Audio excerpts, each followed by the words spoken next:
যারা যারা এখনও শান্তিনিকেতনে আসোনি তারা কিন্তু যখন আসবে পারলে এই শীতের সময়টা এসো, একটা কিন্তু নতুন অভিজ্ঞতা হবে। আমরা এখানে সকালবেলা এসেছিলাম খেজুরের রস খেতে, তবে বাড়ি ফেরার সময় একটা নতুন অভিজ্ঞতা হলো। ভেবেছিলাম কোন একটা গাড়ি করে আসবো, তবে আমার হাজবেন্ড একটা ট্রাক্টরকে দেখে হঠাৎ করে হাত নাড়ালো, আর ট্রাক্টরটা দেখি সঙ্গে সঙ্গে থেমে গেল। আর এই ট্রাক্টরের উপরেই আমরা চেপে পড়লাম, আর ওই ট্রাক্টরে করেই আমরা ফিরলাম আমাদের রিসর্টে। সত্যি কথা বলতে কি, আগে কখনোই আমি এটা চাপিনি, তবে এটা চাপতে যেমন ভয়ও করছিল, আবার কিন্তু এই ঠান্ডা কনকনে হাওয়াটা যখন আমাদের মুখে এসে লাগছিল, যেন মনে হচ্ছিল একদম চোখ মুখ যেন তাকাতেই পাচ্ছিলাম না। ভয়ের সাথে সাথে এক্সপিরিয়েন্সটা কিন্তু দারুণ লেগেছিল।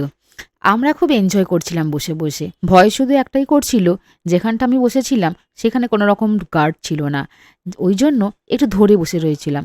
শান্তিনিকেতনে এখন মোটামুটি ভোর 6টা কি 6:30 হবে, তবে এই ভোরে এত ঠান্ডায় চারিদিকে কেউ কোথাও নেই।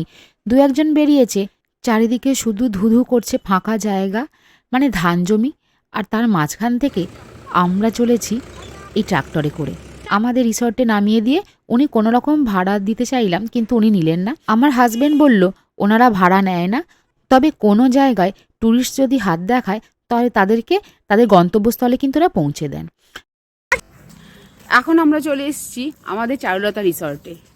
রিসর্টটা সত্যি এক কথায় খুবই অসাধারণ, অন্যরকম একটা মনোরম পরিবেশ, আর ভালো লাগবে এখানে এসে। ওই শহরের গন্ডগোল মানে গাড়ির আওয়াজ টাওয়াজের থেকে এটা কিন্তু খুব ভালো লাগবে। দারুণ জায়গাটা, একটা অন্যরকম ব্যাপার, এক্সপিরিয়েন্স ভালো হবে।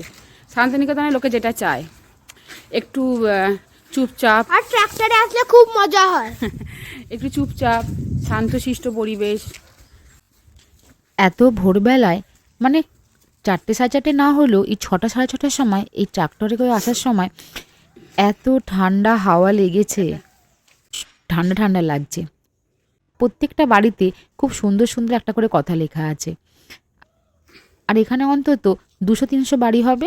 প্রত্যেকটা এরকম গলির মধ্যে এইদিকে ওইদিকে দুদিকেই একই শেপের বাড়ি আছে। এই রিসর্টটার নাম হচ্ছে চারুলতা রিসর্ট। এখানে এই রিসর্টের মধ্যে যে যে বাড়িগুলো আমি দেখলাম, প্রত্যেকটা বাড়ি কিন্তু আমার দারুণ লেগেছে। আর আমাদের এখানে এই সুইমিং পুলের পাশেই এই ঘরটাতেই আমরা ছিলাম।